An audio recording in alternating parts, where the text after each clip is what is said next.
My name is Bianco. I go by HidnTroof on Instagram. I'm here doing an interview with Hidden Treasure 225.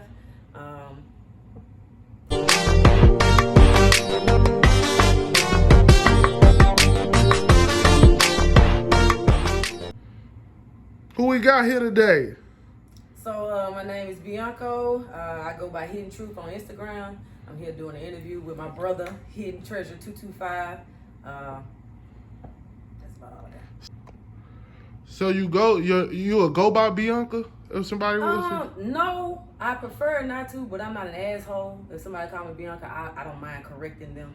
But I did go the bulk of my life, probably up to age maybe 16, going by Bianca, because I thought my mama just fucked it up, because it always did say Bianca on all my birth certificates, paperwork. But I ain't never know my name was Bianco until I moved to Houston in 9th grade. And that's when my mama was like, nah, your name Bianco. Like, I didn't fuck it up. It's Bianco.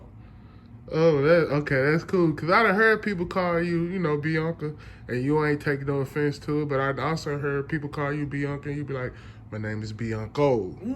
Yeah. I mean, mostly close family members, I don't really fuck with it because these people been calling me Bianca my whole life. But new people, I let them know. Bianco. Oh, well, that makes sense then. That makes total sense. And so let's get into your childhood a little bit. If I'm not mistaken, I heard that you had a father that was a rapper growing up as a child, right? Oh yeah. My daddy who raised me my whole entire life, he was a rapper.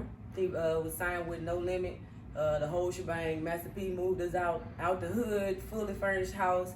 It was a huge culture shock, but I mean, it was pretty cool. We got to do and see some things that we had never saw before, but for the bulk of it, people probably thought we lived a life that we didn't live.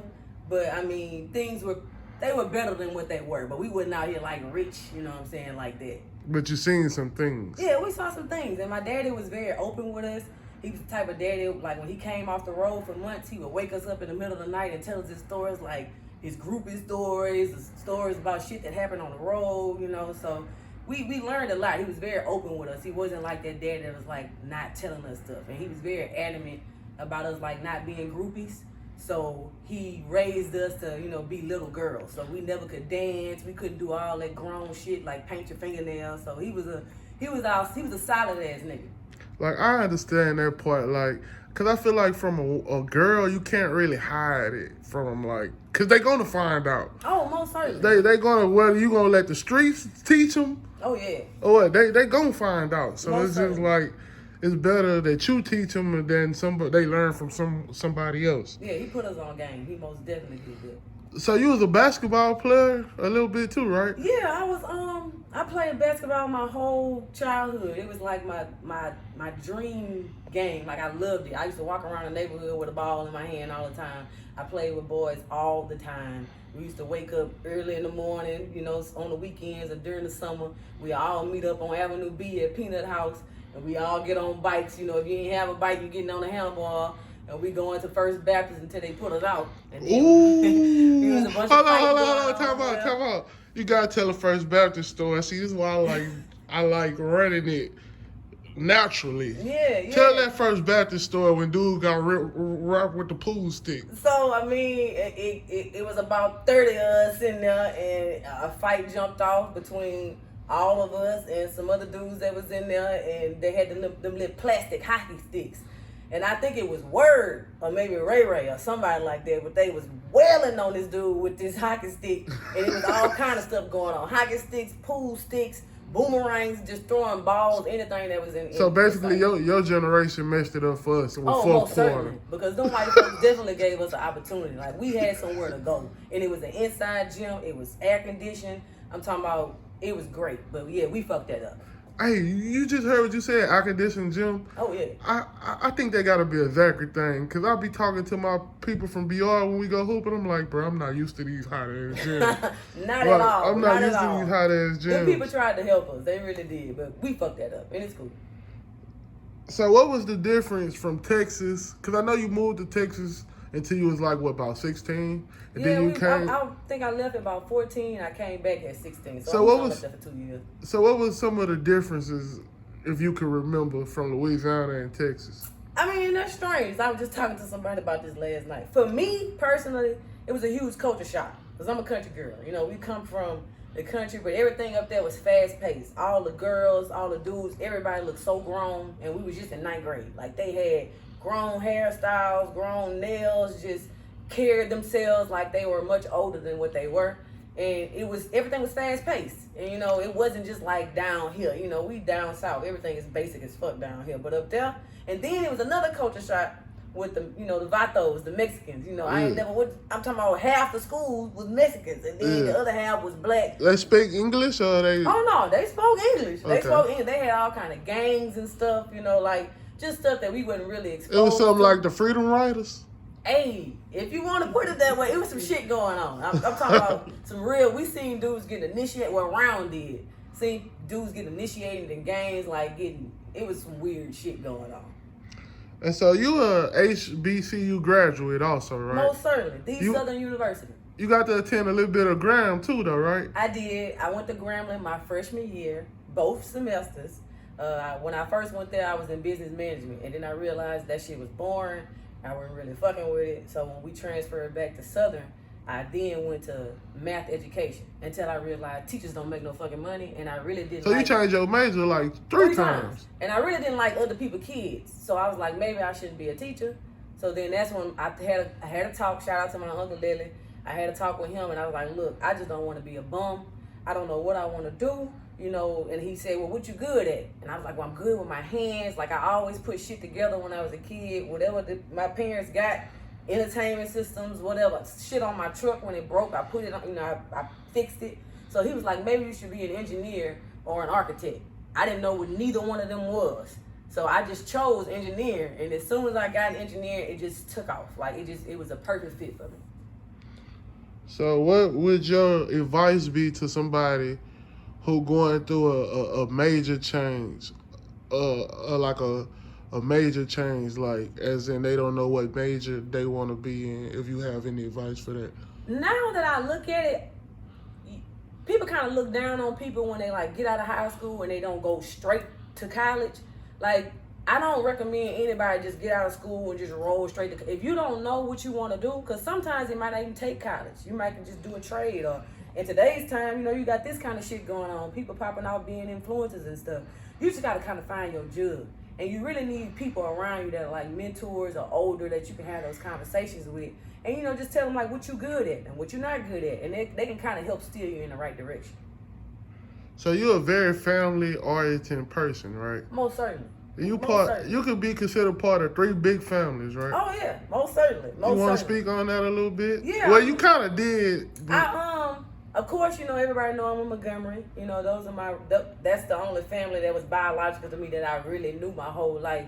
But the Randalls, my daddy who raised me, they're my people. Like, I'll do anything for those people. Those people was there for me when my mama couldn't do it. You know, they raised me. My daddy, which is a Randall, he put me and my sister in a better position to win, which is, you know, why we are the young ladies that we are today. We was able to change our story and make it something great.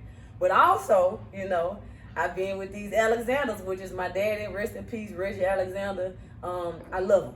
I mean, and they love me, you know, and it gives me a fair chance, you know, to be myself. And I'm much more evolved now to where they ain't really have to see too much of my ugly, because everybody know motherfuckers probably used to hate to see me coming because I was on some bullshit. But today, you know, I'm evolved. I'm much more mature, and I'm much more, you know, just adamant about, you know, trying to have positive interactions with people. Somebody told me, like, oh man, I want to see you interview her. She's something like, what's Rick Ross' baby mama name? What her name is? They call her T. Man, what's her name? Somebody, I can't even think of her name. Kemp or something. Tia Kemp. Yeah, Kemp. Hey, you know what? Hey, that's because I really think she a very down-to-earth woman who's very honest, and I'm very honest. I think she gives great advice, and she's funny with it, and I'm funny as well. So I can see the, you know, the comparison there. Okay, so before we get out of here, I want to talk to you about this date. Let's see if you can recall. Can you tell me from your side of the story about December 21st, 2014. That was what, 4 days before Christmas? Yeah. It was crazy. My brothers had got into some shit with some people. And they, long story short, they broke a nigga nose. One of them fractured the nigga nose. Then they went back. The dude came back, want to fight again. Then my other brother broke his nose. And, you know, they had a cousin. And he came over there trying to, you know, fix some shit up. And then the fight ended up becoming a crowd fight.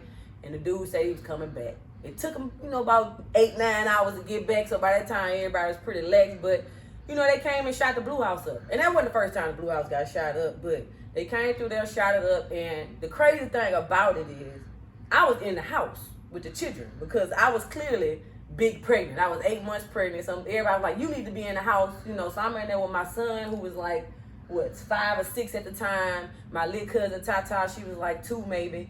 And we was just in the house. I went outside all of maybe 30 seconds because I told myself I was going to check on my mama. I was really going to be nosy just to get out the house. So then I went out there, and when I went out there, I stepped down. I saw my mama. I made eye contact with her. And then I looked to my left, and I saw a car hit the corner. And nobody else had really paid attention because, again, it's been hours since ain't nobody never came. And when I pointed the car out, the car came by and stopped in front of the house and just... And as I'm trying to run in the house, praise God that I tripped on the steps. Because by me tripping, the bullet, just a piece of it went in my back. It wasn't like a whole bullet shot, but, it was a piece of it that went in my back. I ran in the house and had a white jacket on. So I'm looking, trying to see if I got blood on me, but I ain't have no blood. But when I took the shirt off and I looked in the mirror, I could see, the hole in my back. And my mama was so fucking cool. Like, that's how I know she one of the most fearless people that I know, because she seen it and she just picked the phone up and was like, look, my daughter pregnant. She done been shot. Y'all get somebody over here. So, it was a crazy-ass experience. It made me realize you never underestimate nobody. Even though, I didn't do nothing to be, like, in that position. I was pretty much kind of like an innocent bystander.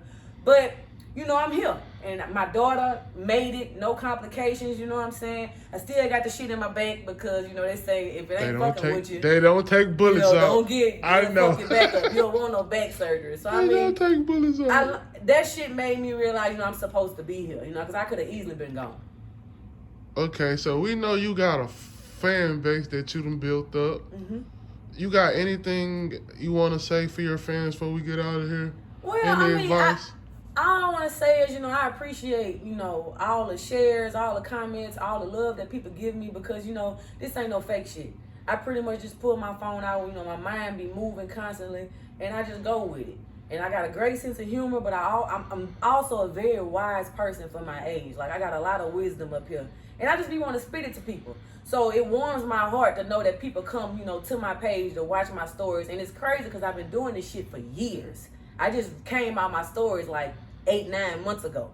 But I used to just be on Snapchat hiding, you know what I'm saying? But I was like, you know what? It's time. I see everybody around me who I've been watching on social media that have been doing this shit for some while. Like, they doing different shit now. Like, they on platforms making bigger, money. And I'm like, shit, I make great money. I got a great career. But shit, if there's more money out there to be made in an easier way, I ain't gonna ever, push that shit to the side. So I am very much grateful. I'm not big-headed about it because, again, I know who I am.